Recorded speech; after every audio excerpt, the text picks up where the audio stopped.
افغانستان ولس ته ډیر بد خبر ملګرو د لوړې مراسم وځنډول شول ولې او د امریکا اخطار اشرف غني ته څه ویډیو کې له موږ سره وګورئ قدرمنو لیدونکو السلام علیکم وخت مو په خیر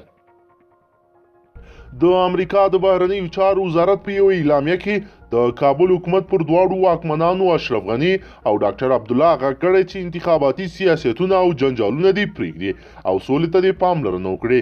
اعلامیه کې د اشرف غني ټیم ته په اشاره ویل شوي چې موږ په کابل کې یو داسې اداره غواړو چې ټول شمولوي او د ټولو افغانانو غږ انعکاس کړي. امریکا د ډاکټر عبدالله لخوا د موازي حکومت جوړېدو اوازو ته هم زمني خبرداری ورکړی او ویلي دي چې موږ د انتخاباتو د پایلو له اعلان نه خبر یو. باید د موازي حکومت له اعلان او نورو پارونکو حرکتونو څخه چې د افغانستان له اساسي قانون خلاف وي جدا ډډه وشي.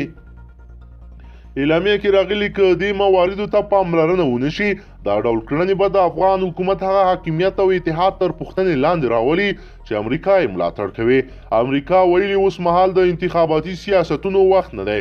افغانان سوله غواړي او باید په یو غږ له طالبانو سره د سولې هڅې وشي.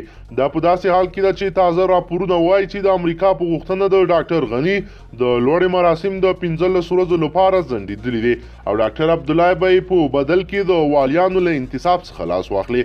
امریکا په خپل اعلامیه کې له اشرف غني څخه هم مننه کړې چې د لوړې مراسم یې وځنډول او د دوی غوښتنې ته یې درناوی وکړ. د افغانستان د سولې د مذاکراتو لپاره د امریکا د بهرنیو چارو وزارت ځانګړی استازی زلمی خلیلزاد له ډاکټر عبدالله سره بیا لیدلی دی او هغه ته یې ویلي دي چې ډاکټر محمد اشرف غني ژمنه وکړه چې تر 15 ورځو به د لوړې مراسم وځنډوي. زلمی خلیلزاد له ډاکټر عبدالله سره په یوه لیدنه کې هغه ته ویلي دي چې اشرف غني ژمنه کړې چې تر راتلونکو 15 ورځو به خپل د لوړې مراسم ځنډوي. هغه له عبدالله هم وغوښتل چې د لوړې مراسم دی اوس نه ترسره کوي او د والیانو له معرفي کولو نه دی لاس په سر شي.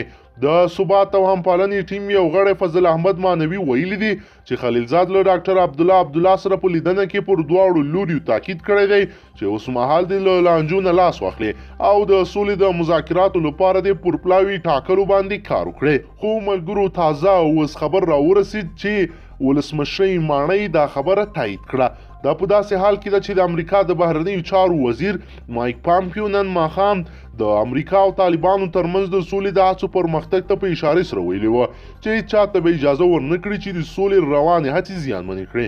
نوموړي نن د امریکا د بهرنیو چارو وزارت په مقر کې یو رسنیز کانفرانس ته وویل چې یوې ډېرې مهمې سیاسي پرېکړې ته رارسېدلي یو او هېڅ هغه وړې ډلې ته به اجازه ورنه کړو چې د یاد فرصت د خرابېدو سبب شي. پامپیو زیاته کړه چې داسې ډېرې ډلې شته چې غواړي د طالبانو او امریکا ترمنځ په روانو مذاکراتو کې خنډ پیدا کړي او د سولې مخنیوی وکړي خو هېڅکله به اجازه ورنه کړل شي. قدرمنو لیدونکو که چیرې غواړئ چې ورته تازه او مهمو پیښو څخه ځان ډېر ژر او په لنډو کې خبر کړئ زموږ چینل د سره سبسکرایب کړئ ویډیو د سره حتما لایک کړئ. تر بلې ویډیو مو په لوی رب سپارم.